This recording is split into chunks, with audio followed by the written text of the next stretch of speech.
I mean, that's kind of the ideal, but this is the sort of dark perversion of that ideal being pimped by the World Economic Forum, where it's going to be more about controlling the human population rather than freeing it.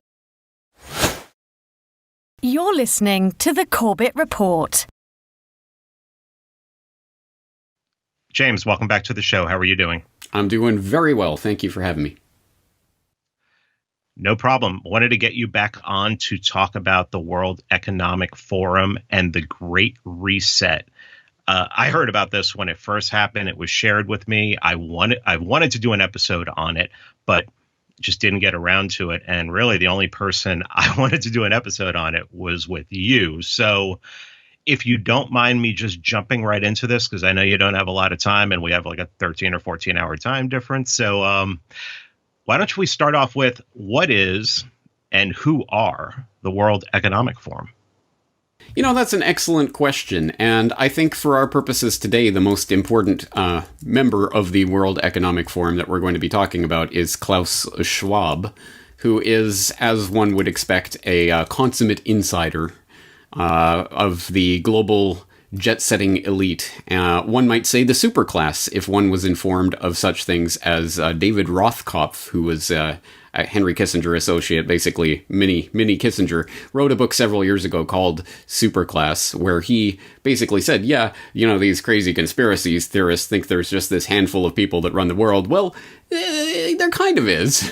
There is this transnational elite who get to set the international agenda through not any particular organization, but just being part of these connected organizations like the World Economic Forum. And Klaus Schwab, of course, is the founder and the executive chairman of that organization right now. It was founded in 1971, and of course, it's based in Switzerland. It's most famous for its annual retreat at Davos. Every year, the world elite, quote unquote, get to hobnob and shindig in Davos and spend a week or two just basically attending different seminars and talking about the global agenda, which they like to think that they are setting, and perhaps they are.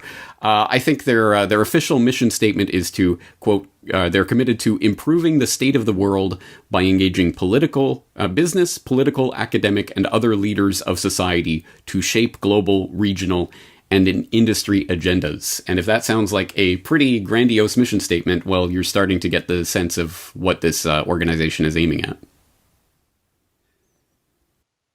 When you start looking into it, here's a better question.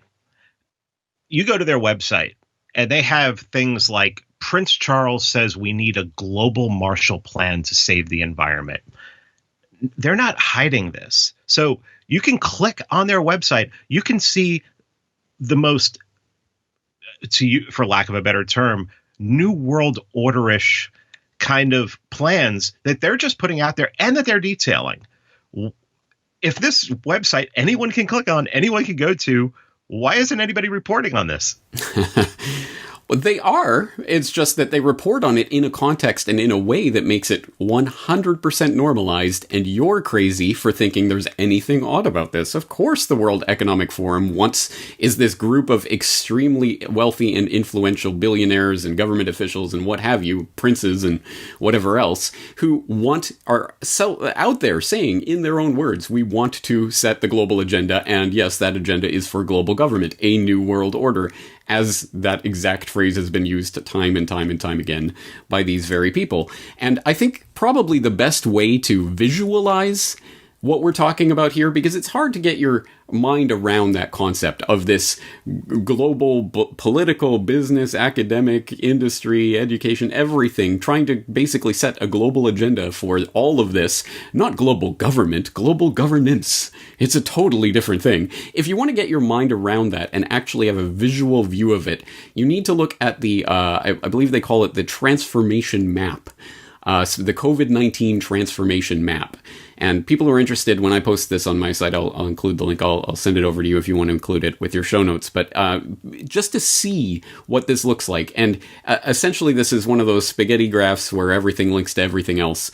But around this concept of COVID-19, they have plotted out absolutely everything that you can possibly think of. Some of the categories here, how this is going to affect aerospace or migration, geopolitics, China, the US, European Union, etc., automotive industry, geoeconomics, the future of economic progress, the future of health and healthcare, vaccination, workforce and employment, humanitarian action, justice and law, cities and urbanization, the Great Reset, values, inclusive design, internet governance. I mean, literally anything that you can think of is part of this graph, and every single one of those collects dozens, sometimes hundreds of different articles and videos all around the subject and how COVID-19 is influencing all of these different areas. That's one way. When you start clicking through on that and seeing all of these different connections and how this has all been plotted out, you start to get the sense of what this really means. This isn't just rhetoric. This isn't just feel-good nonsense that's being spouted. This is a coordinated agenda that's happening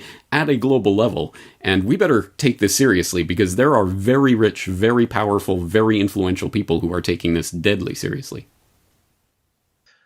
You mentioned Klaus Schwab, and back in, I believe it was in June, they released a video talking about the Great Reset that went pretty wide. It went pretty wide in our circles. Of course, CNN wasn't reporting on it, but Prince Charles was in it. There was, I can't remember who else was in it, but everything that Schwab talked about, what's very interesting is that people on the World Economic Forum website started writing articles about what he was talking about. So one of the things he talked about was how banks can help companies restructure for growth. And he says, like, the banking industry has to walk the tightrope of balancing relief with financial responsibility. And this is the one that really got me. It's structured correctly. Pension funds and other long-term investors might be the patient capital required to support local community businesses. What does all this mean? What are they talking about when they're talking about restructuring banking? I think this is actually a window. It's a microcosm into what the larger agenda is. And we see that in the constant going back to this idea of public-private partnerships and how we can continue governance, or not continue, but actually transform governance through public entities relying on private capital and vice versa, and how those can mix and conglomerate in various ways. Now, it's funny because I think we used to understand that as fascism, or as Mussolini more correctly termed it, corporatism, the merging of corporate power and governmental power. But now they're coming out and saying this is a wonderful, innovative, public-private vision for the future. So the idea of public pensions being the capital that's going to be needed for funding various public utilities and things. These are the types of schemes that are being dreamt of under this giant umbrella of public and private cooperation, which the World Economic Forum, that's plastered over everything they do.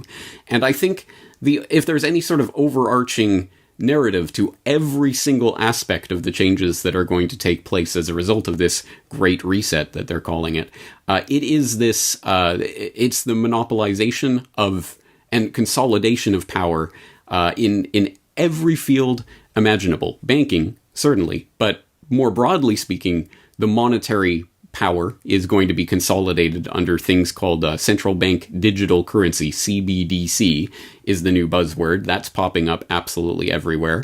Economically, we're looking at consolidation of the corporatocracy generally in fewer and fewer hands. A prime example of that, of course, being, of course, Amazon, enjoying unprecedented success as everyone locks down. Essential workers and various businesses are basically outlawed by the state. But of course, Amazon and the connected insider crony corporations are allowed to continue. So of course they thrive in this environment.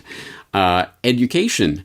Actually, here's an fascinating story that popped up recently because it really gets to the heart of where this is going, which is the digitalization of everything in the economy is an integral part of this Great Reset, so-called.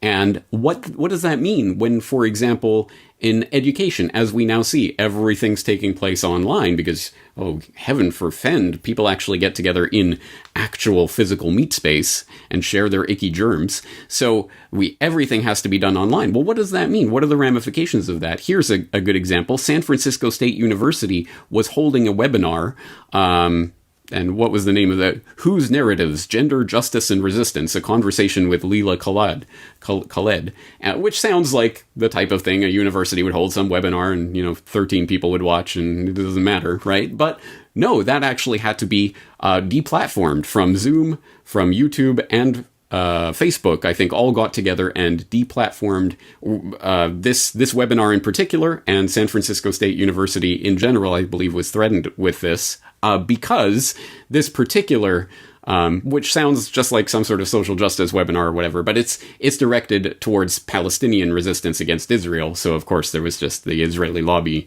freaking out about this and decided to cancel it. But think about the larger ramifications of that. Through the digitalization of the economy generally and education specifically, we now have these corporate platforms that, of course, have all sorts of backdoors into the government themselves that can literally stop education, webinars, seminars, whatever, from taking place at all because you cannot have them in actual physical space anymore because they're outlawed. I mean, that's just an example. And again, my mind boggles at even trying to explain all of this because it's literally every aspect of our society, from the economic and sort of the meta-narratives right down to the individual examples of how we're going to interact with people in the future. They truly mean it when they say this is a global transformative event and nothing will be the same.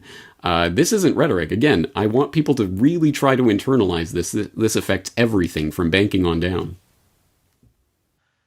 I wasn't going to bring this question up, but when you mentioned the public-private partnership, this is something that's really been bothering me for a while. And the fact that most of my audience is going to be libertarian, anarcho-capitalist, agorist, big L libertarian, I think this is something they're missing. I think that in their ideology, in their pro-market, free market, capitalist ideology, which, I mean, I consider myself a capitalist, but I also understand Marx's definition of it. And I realize that's what we have now, basically what Marx described. But it seems like they want to hold on and be pro-business. And if you can't criticize these businesses because they're private and they're openly traded on the stock market. And I really think that this is where people who talk about liberty, talk about free markets, drop the ball, is they are defending corporations who are acting as government arms. And the term that's used a lot about this is they're libertarians, that they need to be laughed at because they're so simplistic in their thinking, is that they don't realize that these aren't private companies anymore, but their ideology is that they have to defend the free market is with everything until their last breath, to the point where I've actually said that they won't mind being loaded onto boxcars as long as those boxcars are owned by Walmart. Yeah. You raise some extremely. You raise some extremely important points, and I think that's why we always have to be as precise as we can be with our language. And there's always going to be moments of imprecision in anything we're doing lexically. But capitalism is just. Again, it's like socialism. It's like communism. It's one of these words that is essentially meaningless because it means anything. If you have in your head either I am capitalist and I'm that's great, or I hate capitalism and that's the enemy, and whatever you like is capitalism, or whatever you hate is capitalism. It doesn't mean anything in those sense. That's why I would tend to define the system as it's developing right now as state capitalism, and. That gets, I think, a little bit closer to what it is that we're opposed to, which is the public-private partnership. Again, they make it sound just so banal. I mean, we've heard that term all our lives. I'm sure I certainly have grown up with that term, public-private partnership, and it sounds, this is an innovative new approach. No, it's not innovative. It's not new. This is a very, very old idea. It's the consolidation of power in crony hands with the sort of fig leaf of privatization. This is not what people, I think, are thinking of when they're defending capitalism. This isn't it. This is state capitalism, and we cannot really examine any of the institutions that exist in that through that capitalist communist framework, or whatever sort of 19th century framings of this debate that we're still going from, which clearly don't pertain to 21st century reality. So I think that's one way that we can start to inject that into the conversation. If you're against state capitalism, well, I'm with you. I think I'm for capitalism, but I'm against state capitalism because that absolutely is the state that we find ourselves in right now. And I think that starts to speak to what you're saying. So let's apply this to a particular debate that I see coming up over and over and over again right now.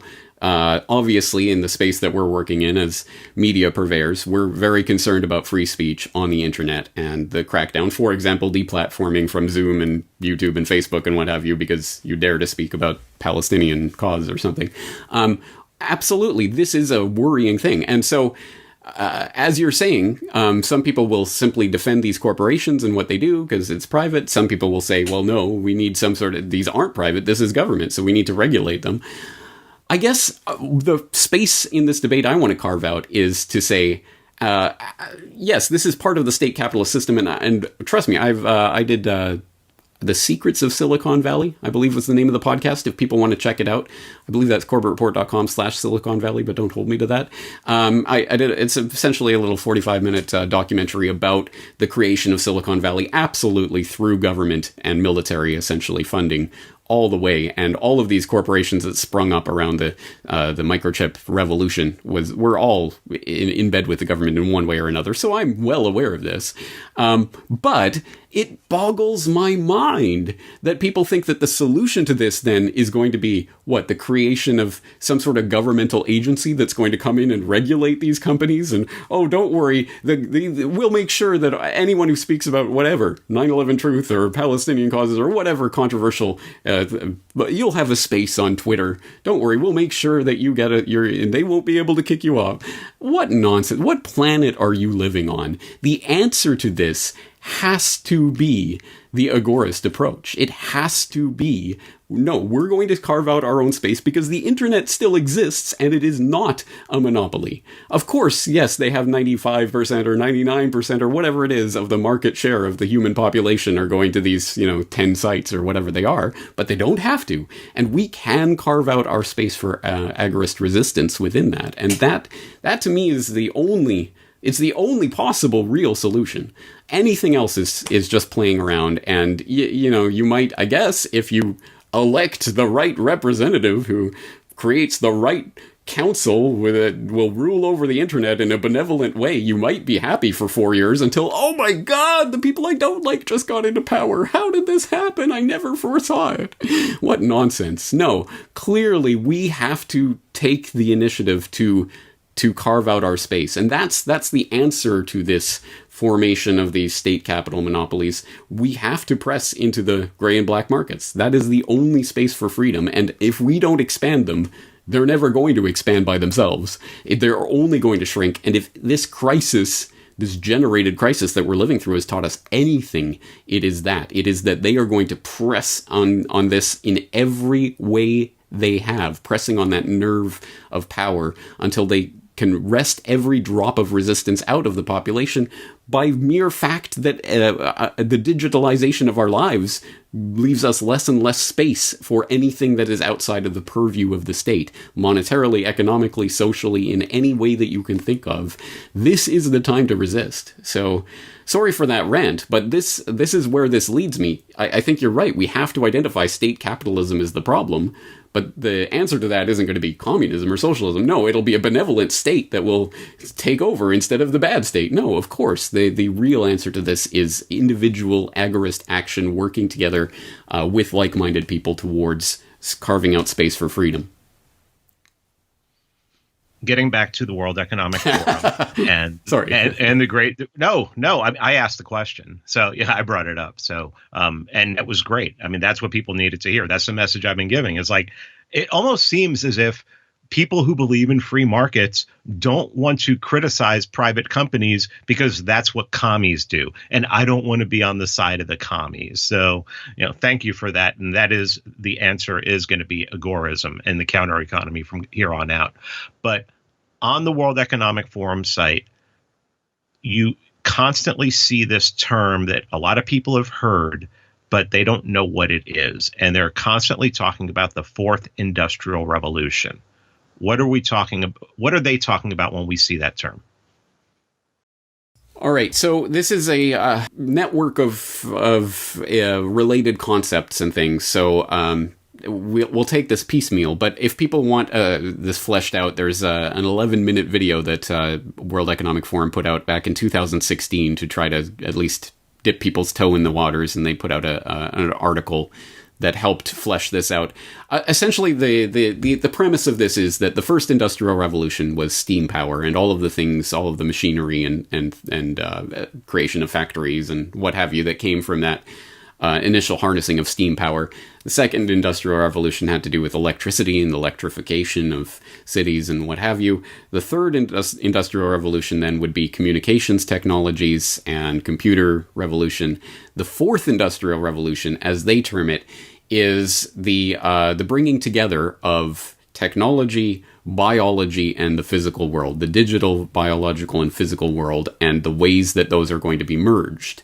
And at one level, I want to say, well, this is akin to the transhumanist philosophy, the transhumanist goal that has been around for decades now, formally through the Transhumanist Association, of we are going to merge man and machine. And this is that stuff that sounded like crazy sci-fi fiction, I'm sure, when they first started this. We're going to have the brain chips and whatever. But now, of course, we have Elon Musk. Well, it's Neuralink. And don't worry, we'll put the electrodes in your brain and upgrade you, and it'll be great. But that's actually only one slice of what this fourth industrial revolution is about. Because again, my mind boggles at trying to encapsulate what this is, because it affects and impacts absolutely everything you do and the ways that you do it. But one example, or one way of getting a handle on this that will, I think, hit home for a lot of people is the automation of the workforce, which obviously is a topic that we've been hearing about for decades now, but is really coming into view, and even more sharply now in this generated crisis, where the automation of the workforce is much more apparent, is on the table. And we see the ways that that's going to be pushed forward as a result of this crisis. And what does that mean? Well, again, that transforms our entire perspective on employment and what is the purpose of work, and what does it mean if half of the human population has no work? I mean, what do we do about that, and what have you? And so, of course, we need a UBI. And the UBI, well, I mean, we can't just give it out. It'll be tied to your social credit. Or we can imagine the ways that this will play out. But that's just one example of how this fourth industrial revolution is going to utterly transform everything that we do and every way that we are doing it, through the Internet of Things and transhumanism and automation of the workforce and whatever sort of science fiction Jetson type of idea you've ever heard in your life is coming together. And interestingly enough, again, I think there are aspects of this which will, for any market anarchist or any agorist, would look at some of these ideas and say, well, yes, that's what we need. We need to push through this revolution, because the Industrial Revolution, of course, it was great for humanity in a number of ways, and people are obviously living a lot better now than they were hundreds of years ago. But it created with it an entire culture that was based around these mass factory production and urbanization that was a result of that, and the sort of distribution methods that were required for these mass-produced products to be shipped all over the world. It was just, I mean, it's a ridiculous system when you think about it, but of course it exists because of the technology as it was coming together. Well, the dream isn't the dream to have the 3D printer on every desktop, that we are all our own manufacturing base now, and everyone can be designers instead of being slaves at some machine or something all day. No, we can use our human creativity to, I mean, that's kind of the ideal, but this is the sort of dark perversion of that ideal being pimped by the World Economic Forum, where it's going to be more about controlling the human population rather than freeing it. And again, I think it's almost more about what is the conscious intention of the ways that these ideas are being pushed, and can we direct that one way or another? I like to think we can, because we are not spectators in this sport called history. No, we are the players. We are on the field right now, and our decisions are going to influence that right now. So that's why these things, again, that seem in one way not insignificant but trivial, like 3D printing and what have you, yeah, the early iterations of this are not exactly revolutionary, but It doesn't take a genius to extend this out a few decades and see the real bifurcation in the path. I mean, the path is forking right now, and we can go towards complete control of the human population or the freeing of the human population based on the same precepts and the same principles and the same technologies, but through a different ideology. One will lead you one way, one will lead you the other. And the World Economic Forum wants to make that path seem like the only possible path.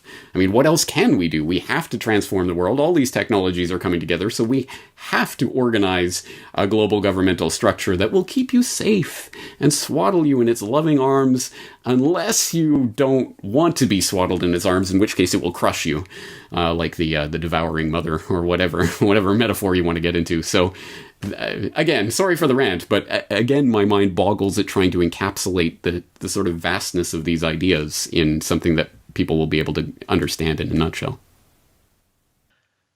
It's probably not surprising if I told everyone that the World Economic Forum has a Great Reset podcast. And the latest episode says, the description is, the response to COVID-19 pandemic has shown the world's ability to diverge from business as usual to protect public health and safety. The question they sought to answer was, how can we carry that over to address the threats of climate change and socioeconomic injustice? Well, what does that mean? It means that the exact agenda that they have been pushing for years is not in any way disrupted by this event. It is only, at best, it's just another excuse for pushing that agenda through. But actually, I think it's an excuse for pushing it about 1,000 times harder and faster. People might have heard of Agenda 2030 and the 2030 Sustainable Development Goals that the UN put out. Well, this is essentially bringing that time frame up several years. So I do recall that at the beginning of this generated crisis, there were a lot of people saying, oh, this might be the end of globalism. We've shown that it's, it's prone to all these disruptions. I don't think so. I think this is their excuse to try to really clamp down. So, yes, for people who don't know about this, yes, the sort of the buzzwords, the catchwords for global governmental structures of various sorts for years have relied on sustainable development and climate change as being the excuses. This is not about the environment. This is not about saving Mother Nature. This is about control of the human population and control of the world's resources. And I could not possibly do justice to an elaboration on that idea for people just in a few minutes here. But if people are interested in this, I would direct them towards my documentaries on how big oil conquered the world and why big oil conquered the world, and a subsequent follow-up podcast I did on what is sustainable development. Because unfortunately, if you're like me anyway, I was a Canadian growing up in the Canadian public education system, so I was a socialist by default, and of course received all the environmental indoctrination just to love these words. Sustainable, anything that had the word sustainable or whatever on them were just by definition great and wonderful, as opposed to tools for control and monopolization of the world's resources. One video that I would recommend people take a look at, just to get sort of an idea of what this world of the future under these climate change and sustainable development goals actually looks like. It's called Plandopolis. And this was created for a conference that was going on about Vision 2045 or something like that. It was looking at the world of 2045. And to this day, I don't know the context of this particular video. It's like an animation, almost like a comic book animation kind of thing. I don't know the context of this. I do not know if the creators of this intended this to be creepy Orwellian nightmare dystopia to the max, or if they genuinely believe this is a wonderful way to live in the world. But it's all about this person talking about their daily routine and, oh, today's Friday, that means we get to eat meat. And it's about the city planners have decided that our nephew is going to be a city engineer and he's going to work in the waste production plant or whatever. And it's all about how every aspect of these people's lives are micro-controlled. And to this day, I genuinely don't know if the creators of this video think this is a great idea or if they're saying, no, this is a nightmare, because I see it as the nightmare. But I know there are people out there, because it hits the right buzzwords, will actually think that this is something to strive towards.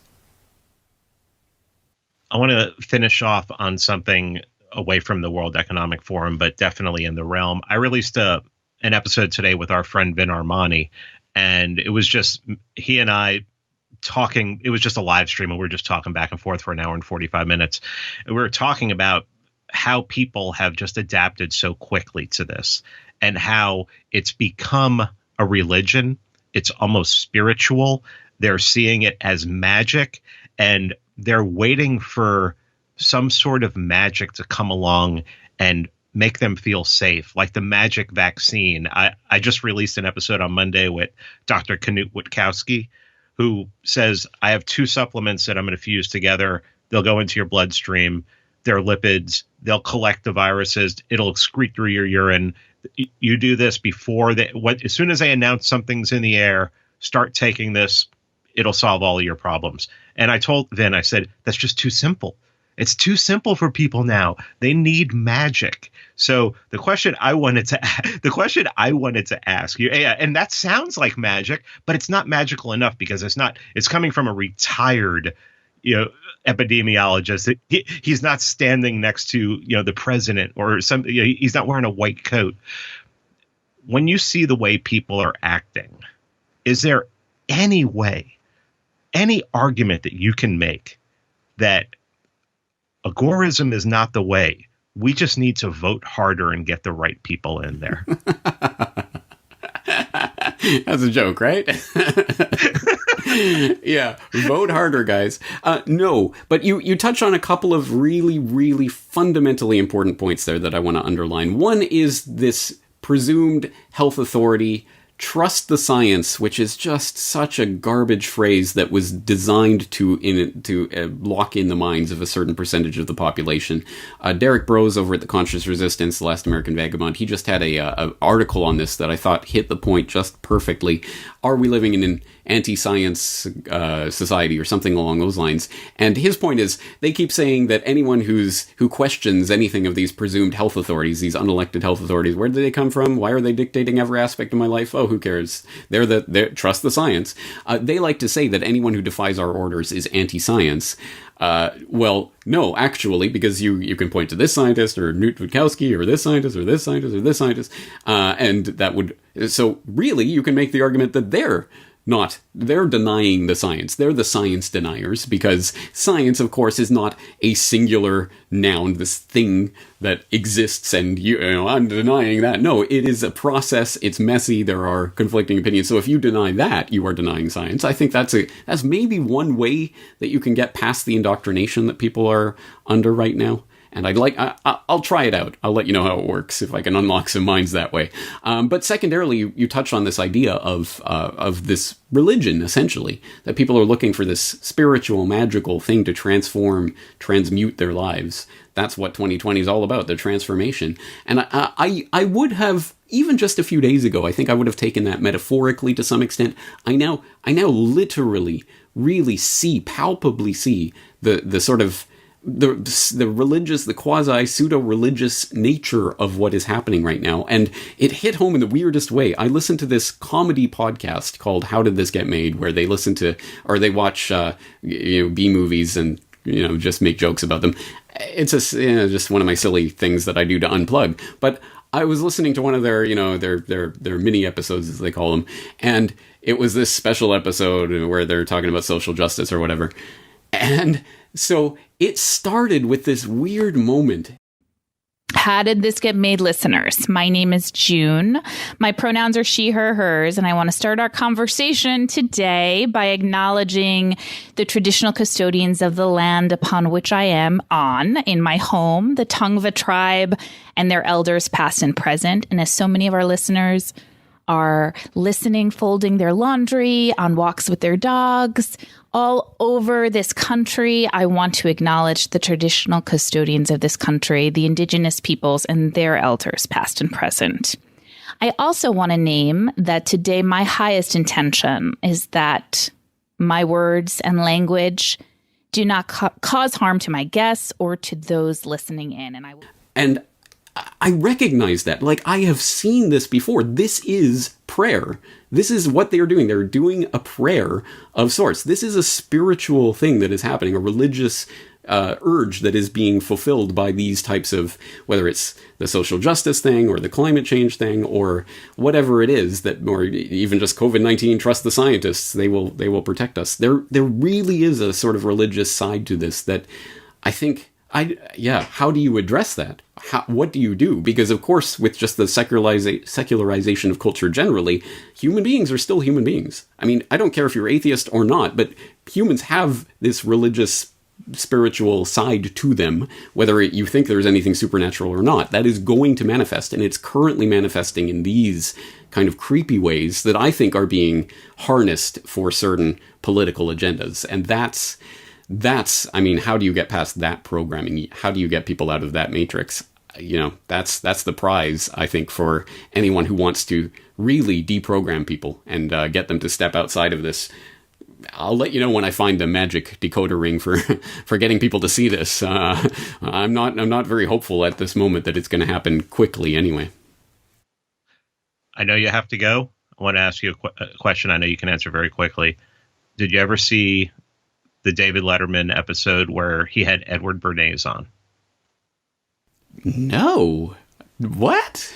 No. You'll look it up on YouTube. One of the first things he talks about is he talks about wearing a white coat. He goes, and when I wear a white coat, you think I'm an expert. Yeah, you have to look that up. Edward Bernays was actually on David Letterman. That's crazy. Wow. I will absolutely look that up. Plug where people can find your work. CorbettReport.com, CORBETT report.com. That's where all my work is, completely for free. As I say, people who are interested might want to check out my How and Why Big Oil Conquered the World documentary and some of the other, again, just type any of the terms that we've been talking about into the search bar and you'll find probably dozens, if not hundreds of hours of podcasts and what have you on it. All completely for free. Use it as a resource. That's what it's there for. And I will link up to everything that you mentioned today. I appreciate it, James. Thank you so much. Thank you.